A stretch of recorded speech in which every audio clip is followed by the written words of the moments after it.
Hi అండి, welcome to Bhagyamma food. చూసారు కదా, చూస్తూనే ఎమ్మీగా ఉంది. ఎగ్గు టమాటా కర్రీ ఎలా చేయాలో చూపిస్తానండి. ఎగ్గు టమాటా చాలా చాలా టేస్టీగా ఉంటుంది. ఇది కంపల్సరీ ట్రై చేయండి మీరు.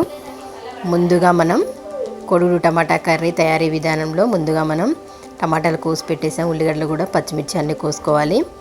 ఒక గిన్నె పెట్టుకొని స్టవ్ మీద అందులో ఆయిల్ పోసేసి హీట్ అయ్యాక తాలింపు గింజలు, ఉల్లిపాయ ముక్కలు, పచ్చిమిర్చి ముక్కలు, నెక్స్ట్ కరివేపాకు ఇవన్నీ వేసేసామండి. అవి కాస్త మగ్గిన తర్వాత కొంచెం అల్లం వెల్లుల్లి పేస్ట్, పసుపు, గరం మసాలా ఒక స్పూన్ వేసి అంతా కలిపేసుకున్నాము. అవి కాస్త మగ్గిపోయిన తర్వాత టమాటా ముక్కలు దాంట్లో వేసి ఈ విధంగా కలిపేసుకున్నాక అవి మగ్గిన తర్వాత టమాటా ముక్కలు నెక్స్ట్ మనం ఎగ్గు ఒక గిన్నెలో విడిగా కొట్టుకోవాలండి.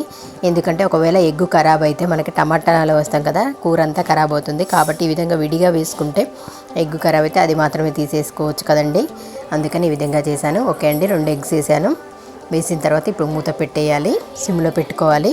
నెక్స్ట్ దీన్ని ఈ విధంగా చూసారు కదా, చక్కగా ఉడికిపోయింది. మనకు చిన్న చిన్న ముక్కలు కావాలంటే ఎక్కువగా కలుపుకోవాలి. ఈ విధంగా కావాలంటే మాత్రం జాగ్రత్తగా చిన్నగా కలుపుకో ఉండాలండి. ఓకే అండి, చూసారు కదా చక్కగా మగ్గిపోయింది అంతా. నెక్స్ట్ దీంట్లో ఫైనల్గా ధనియాల పొడి వేస్తున్నామండి. ధనియాల పొడి వేసిన తర్వాత మళ్ళీ ఒకసారి ఈ విధంగా అంతా కలిపేసుకోవాలండి. మనం ఎగ్గు టమాటా చేయాలంటే కంపల్సరీ టమాటాలు బాగా పండినవైతేనే కూర చాలా టేస్టీగా ఉంటుందండి. ఓకే అండి, చూసారు కదా, ఇంతే అండి. ఎంతో ఈజీగా మనకి ఎగ్గు టమాటా కర్రీ రెడీ అయిపోయింది. ఇలాంటి వెరైటీ రుచికరమైన వంటకాల కోసం భాగ్యమ్మ ఫుడ్ ఛానల్ లైక్ చేయండి, షేర్ చేయండి, సబ్స్క్రైబ్ చేయండి. Thanks for your support. Okay అండి, ఈ ఎగ్గు టమాటాలో మనం కొత్తిమీర వేయడం వల్ల చాలా మంచి టేస్ట్ ఇస్తుంది.